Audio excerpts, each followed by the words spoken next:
Hello everyone, Ram Ram सब ने। तो भाई आई होप आप सब ठीक होगे। और अभी तो आप ठीक ही लग रहे हो मेरे को, क्योंकि आपके एप्लीकेशन फॉर्म जो निकल गए कल रात को। भाई मतलब इतनी दिन से आप इंतजार कर रहे थे कि कब निकलेंगे दीदी हमारे एप्लीकेशन फॉर्म, फाइनली निकल गए। और साथ में आज रक्षाबंधन गया, तो guys happy Rakshabandhan to all my juniors and seniors जो भी मेरी वीडियो देख रहे हैं। आज की जो वीडियो हमारी स्पेशली प्रोसेस के ऊपर है, कैसे एप्लीकेशन फॉर्म फिल करने के जो स्टेप है, जो डिफरेंट स्टेप है, पहले रजिस्ट्रेशन फिर एप्लीकेंट वाला जो स्टेप है, वो मैं आपको इस वीडियो में बताऊंगी। साथ के साथ आपके जो एक दो डाउट है इस फॉर्म को लेकर, इस एग्जाम से रिलेटेड, वो भी इस वीडियो में मैं क्लियर करने जा रही हूँ। ठीक है, तो भाई चलिए हमारी वीडियो की शुरुआत करते हैं। अभी मैं फिलहाल घर हूँ, अगर आपको थोड़ा सा डिस्टरबेंस हो थोड़ा सा एडजस्ट कर लेना भाई। मैं आपके लिए इधर मैंने भाई को राखी बांध दी है मैंने, और जस्ट वीडियो शूट कर रही हूँ और अभी मेरे को एडिट करके डाल रही हूँ। तो भाई चलिए सबसे पहले मैं आपका डाउट क्लियर कर देती हूँ फॉर्म से रिलेटेड। मेरे को जो मेन डाउट है वो बार बार यही पूछा जा रहा है, क्या दीदी हम इस एग्जाम से केवल बीएससी नर्सिंग कर सकते हैं? तो भाई इसका जवाब है नो। आप बीएससी नर्सिंग तो कर सकते हो, साथ साथ में और बहुत सारे कोर्स हैं जिसको आप कर सकते हो इस एग्जाम के थ्रू। लाइक बीएससी नर्सिंग के लिए तो ये मेन एग्जाम है ही। उसके बाद आप बीपीटी कर सकते हो इन इसी एग्जाम के नंबर्स के थ्रू, मार्क्स के ऊपर डिपेंड करता है आपके courses. BPT, BSc nursing, paramedical के जितने भी कोर्सेज है, लाइक बीएससी ओटी है, बीएमएलटी है, परफ्यूजन वाला कोर्स है, रेडियोलॉजी वाला कोर्स है, आप वो सभी कोर्स इस एग्जाम के थ्रू कर सकते हो। ठीक है, ये मेन डाउट क्लियर हो गया। जो सेकंड डाउट है वो आपका ये है, मेरे सीनियर्स का है वो, लाइक हमें एमएससी नर्सिंग में एडमिशन लेना है, हमें पोस्ट बीएससी बेसिक नर्सिंग करनी है, बेसिक बीएससी नर्सिंग करनी है, तो हम हमारे लिए भी सेम फॉर्म है क्या? तो जैसे कि उस नोटिस में लिख रखा है कि आपको बीपीटी, बीएससी नर्सिंग या एमएससी नर्सिंग या पोस्ट बेसिक बीएससी नर्सिंग करनी है, तो आपको फॉर्म फिल करना होगा, जिसकी फॉर्म की डेट है 8 से 27 तक। ये समथिंग है 27 तक लास्ट डेट है। तो हाँ हाँ जी मैम सर, आपको भी फॉर्म फिल करना होगा, लेकिन आपका जो प्रोसेस होगा वो डिफरेंट होगा, क्योंकि आप उधर सेलेक्ट जब आप रजिस्ट्रेशन फॉर्म फिल करोगे ना, तो उधर आपसे पूछा जाएगा कि आप बीएससी नर्सिंग के लिए फॉर्म फिल कर रहे हो या एमएससी नर्सिंग के लिए या पोस्ट बेसिक बीएससी नर्सिंग के लिए, है ना? वो स्टेप फिर आगे जाके डिफरेंट हो जाएंगे, आपको उधर ध्यान से कोर्स चूज करना है कि आपको किसके लिए भरना है ना? बस ये बात समझ गए। बाकी तीनों जो भी कैटेगरी है, बीएससी नर्सिंग वाली कैटेगरी है, एमएससी नर्सिंग वाली है और पोस्ट बेसिक बीएससी नर्सिंग वाली है, वो यही फॉर्म है। मतलब फॉर्म का स्टेप अलग है, बाकी डेट सेम है आपकी, एग्जाम भी लगभग सेम है, जो 7 तारीख को बता रखा है। मोस्ट प्रोबेबली वही उसी दिन एग्जाम होगा, आप सब ध्यान रखना 7 तारीख को ही एग्जाम होगा। ठीक है, बस आपका जो फीलिंग करने का प्रोसेस है वो डिफरेंट हो जाएगा। ठीक है, अब मैं बता देती हूँ आपको कि आगे जो फर्दर स्टेप क्या होने वाले हैं एप्लीकेशन फॉर्म की। आई थिंक बात करते हैं हम स्पेशली जो डॉक्यूमेंट चाहिए। डॉक्यूमेंट वाली वीडियो मैंने पहले बना दी थी, लेकिन फिर बता देती हूँ, इधर लगा दूंगी, ऐसे फर्दर नहीं बताऊंगी, बस मोटा मोटा बता दूंगी। और जो स्टेप एप्लीकेशन फॉर्म के वो मैं बताऊंगी आगे। सबसे पहले डॉक्यूमेंट क्या चाहिए आपको फॉर्म फिल करने के लिए? 10th मार्कशीट, 12th मार्कशीट, ये तो होनी चाहिए आपके पास। सबसे ज्यादा जरूरी हरियाणा डोमिसाइल, अगर आप हरियाणा के बच्चे हो तो बाहर के बच्चे भी इस फॉर्म को फिल कर सकते हैं, बट दिक्कत ये है कि उनको सिर्फ प्राइवेट मिलेगा। ठीक है, आप गवर्नमेंट के लिए अप्लाई नहीं कर सकते। तो हरियाणा डोमिसाइल हो गया आपका। उसके बाद सर्टिफिकेट, कास्ट सर्टिफिकेट, भाई ये मोस्ट इंपोर्टेंट है।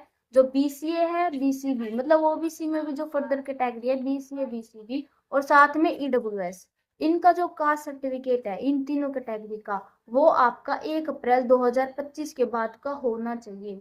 अगर आपका अपडेटेड नहीं है कास्ट सर्टिफिकेट तो आप अभी अपडेट करवा लो, क्योंकि 1 अप्रैल के बाद का ही कास्ट सर्टिफिकेट चाहिए होता है आपको। ठीक है, ये हो गया कास्ट सर्टिफिकेट। उसके बाद बच्चे के SC ST वाला कास्ट सर्टिफिकेट, उसके लिए यूनिवर्सिटी ने एज कोई गाइडलाइन नहीं दिया, मतलब आपका अगर आपका 23 का है, 24 का है, तो भी वो चल जाएगा। ठीक है, ये बोला यूनिवर्सिटी ने। लेकिन बीसीए, बीसीबी और ईडब्ल्यूएस के लिए, उनके लिए स्पेसिफिक बता रखा है कि 1/4/2025 के बाद का होना चाहिए। ठीक है, ये होगी कास्ट सर्टिफिकेट। उसके बाद आपको फोटो चाहिए होगी, उसके बाद आपके सिग्नेचर चाहिए होंगे, ब्लैक या ब्लू, व्हाइट बैकग्राउंड पे। ठीक है, सिग्नेचर चाहिए होंगे। और क्या चाहिए होगा आपको? हाँ, करेक्टर सर्टिफिकेट, ये नेसेसरी है भी नहीं भी, बस काउंसलिंग में तो ये बहुत ज्यादा नेसेसरी है। एप्लीकेशन फॉर्म फिल में कोई नहीं, आप भर देना करेक्टर सर्टिफिकेट भी। उसके बाद लास्ट डॉक्यूमेंट है फैमिली आईडी, पीपीपी, परिवार पहचान पत्र ये भी चाहिए होगा, और हाँ इसको भी अपडेट करवा लेना आप, ठीक है। आप ये मान लो आपको सभी फॉर्म आपके अपडेट करवाने हैं, ठीक है, तभी आपका एडमिशन होगा। ये थे जो डॉक्यूमेंट थे जो मैंने इधर लिस्ट में आपको लिख दिया है, ठीक है। उसके बाद हम फर्दर स्टेप्स की तरफ चलते हैं, एप्लीकेशन फॉर्म का क्या स्टेप है। तो मैं इधर बता दूंगी, मैंने पहले भी वीडियो में बताया है, मैं फिर बता देती हूँ। हर स्टेप को इस वीडियो में मैं प्रॉपर एक्सप्लेन करके बता दूंगी कि क्या क्या स्टेप रहने वाले हैं। तो मैं आपको यही बोलूंगी कि अगर आप घर फॉर्म फिल कर रहे हो तो बिल्कुल ध्यान से फॉर्म फिल करना, आप कर सकते हो घर भी फॉर्म फिल। बाकी मैं बताऊं तो सीएससी सेंटर से आप भरवा सकते हो फॉर्म, अच्छा ही रहेगा, बेटर रहेगा। एक बार सीएससी सेंटर से भरवा लो, उसके बाद काउंसलिंग वगैरह का खुद भर लेना, ठीक है। अब बता रही हूँ आपको प्रोसेस क्या है एप्लीकेशन फॉर्म फिल की। तो भाई सबसे पहले न्यू रजिस्ट्रेशन आपको करना होता है। रजिस्ट्रेशन से भी पहले आपको वेबसाइट पर जाना होता है, UHSRCET.admission.in, ये लिख देना गूगल पे जो मैं इधर लिख रही हूँ। इसको लिखते ही जैसे जो फर्स्ट वेबसाइट आएगी उस पर आप क्लिक करोगे तो डायरेक्ट लिंक आ जाएगा आपके पास न्यू रजिस्ट्रेशन का और एप्लीकेट लॉगिन का। तो उधर आपको न्यू रजिस्ट्रेशन पर क्लिक करना है। अगर आप फ्रेशर हो तो आप फ्रेशर हो तो आपको न्यू रजिस्ट्रेशन पर क्लिक करना है, ठीक है। रजिस्ट्रेशन पर जैसे ही आपको क्लिक करोगे आपको ये डिटेल्स देखने को मिलेगी। आपको उधर आपका नाम, आपकी मार्कशीट के अकॉर्डिंग आपका नंबर, आपकी ईमेल आईडी, रजिस्ट्रेशन नंबर जो बनाने के लिए बोलेगा वो मांगेगा आपसे। और क्या मांगेगा उधर, हाँ उधर सिलेक्ट कोर्स वाली कैटेगरी यही बता रही थी, यही मेन है। आपको बीएससी नर्सिंग के लिए फॉर्म भरना है, एमएससी नर्सिंग के लिए भरना है, या पोस्ट बेसिक बीएससी नर्सिंग के लिए भरना है, उधर सब कुछ लिखा होगा, ध्यान से आप उधर सिलेक्ट करना, ठीक है। आपका फिर रजिस्ट्रेशन फॉर्म फिल हो गया। चल, तो एक स्टेप आपका हो गया, इससे आपको रजिस्ट्रेशन नंबर और पासवर्ड मिल जाएगा आपकी मेल आईडी पे, ठीक है। और इसको आपको ध्यान से संभाल के रखना है, ठीक है। उसके बाद जो सेकंड स्टेप है वो है एप्लीकेंट लॉगिन का। वही रजिस्ट्रेशन के नीचे वेबसाइट पे एप्लीकेंट लॉगिन पर जब आप जाओगे तो उधर आपसे रजिस्ट्रेशन नंबर, पासवर्ड और कैप्चा फिल करने के लिए बोलेगा, आप वो कर देना, ठीक है। जैसे ही आप वो फिल करोगे तो आपकी डिटेल शो होने लग जाएगी जहां पर आप फर्दर फॉर्म भरोगे, ठीक है। अब फॉर्म फिल भरने का जो मेन प्रोसेस है वो सबसे पहला जो स्टेप होता है उसमें आपको नॉर्मल फिलिंग करनी पड़ती है, जैसे नाम, आपकी मम्मी का नाम, पापा का नाम, ये वाली फिलिंग करनी पड़ती है। उधर चूज करना पड़ता है पीडब्ल्यूडी कैटेगरी है, कौन सी कैटेगरी आपकी, ईएसएम से हो, फ्रीडम फाइटर से हो, वो आप चूज कर देना, ठीक है। ये फर्स्ट स्टेप हो गया। उसके बाद सेकंड स्टेप में आपसे क्वालिफिकेशन मांगेगा, आपकी क्वालिफिकेशन डिटेल कि 10th 12th, उसकी मार्कशीट, फिर मार्कशीट के उसके इंस्टीट्यूट का नाम, आपके नंबर मांगेगा, physics chemistry bio English in 4 subject के नंबर मांगेगा। और फर्दर आपके टोटल मार्क्स मांगेगा जो आपको मिले हैं, और मतलब टोटल मार्क्स जो आपको ऑब्टेन्ड हुए हैं, फिर वो सभी फिल करके आप आपकी तक परसेंटेज शो हो जाएगी, ठीक है। फिर आप उसे सेव कर देना। ये थी क्वालिफिकेशन डिटेल। अगर आप एमएससी नर्सिंग के लिए कर रहे हो तो सेम आपको बीएससी नर्सिंग की डिटेल फिल करनी पड़ेगी। फिलहाल मैं बीएससी नर्सिंग के लिए बता रही हूँ, ठीक है। उसके बाद नेक्स्ट बात करते हैं हम, क्वालिफिकेशन हो गई सेकंड स्टेप। उसके बाद आपसे थर्ड स्टेप पे एड्रेस है शायद, हाँ एड्रेस ही मांगते हैं वो।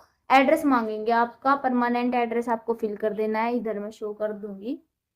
एड्रेस फिल कर देना आपको। एड्रेस फिल करने के बाद आपको फिर सेव कर देना उधर। उसके बाद जो लास्ट स्टेप है उसमें आपसे डॉक्यूमेंट मांगेंगे, वो डॉक्यूमेंट मांगेंगे जो भी मैंने डॉक्यूमेंट बताया है वो आपके ओरिजिनल डॉक्यूमेंट होनी चाहिए।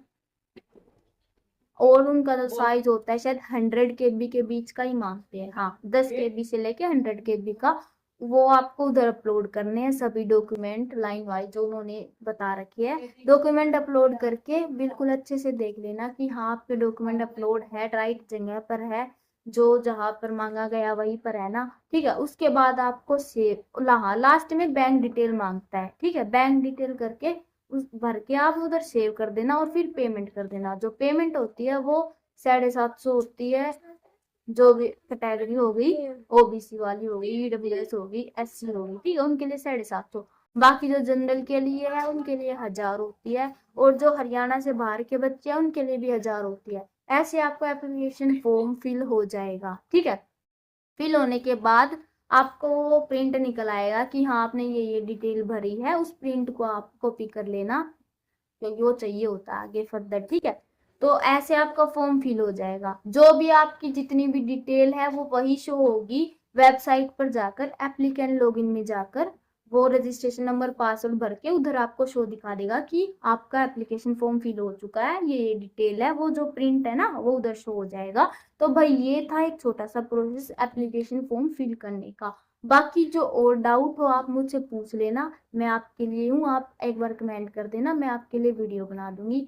तो भाई ज़्यादा लंबी वीडियो हम खींच नहीं रही है, बस बस मैं आपसे यही चाहती हूँ भाई, थोड़ा सा देख लिया करो मेरी वीडियो को भी, आपके लिए इतनी मेहनत करती हूँ। बाकी बस यही बोलूंगी लास्ट में, पढ़ते रहो बढ़ते रहो आगे, क्योंकि आपको मेरा जूनियर्स बनना है। सभी लड़कियों को बोल रही हूँ, लड़कों के लिए तो ड्यूटी करनाल है, हाँ लड़कों के लिए भी बोल रही हूँ भाई पढ़ो, आपको तो बहुत ज्यादा नंबर चाहिए। बाकी जितनी भी लड़कियां मेरे ग्रुप पे वो सभी मेरी जूनियर बन के आए।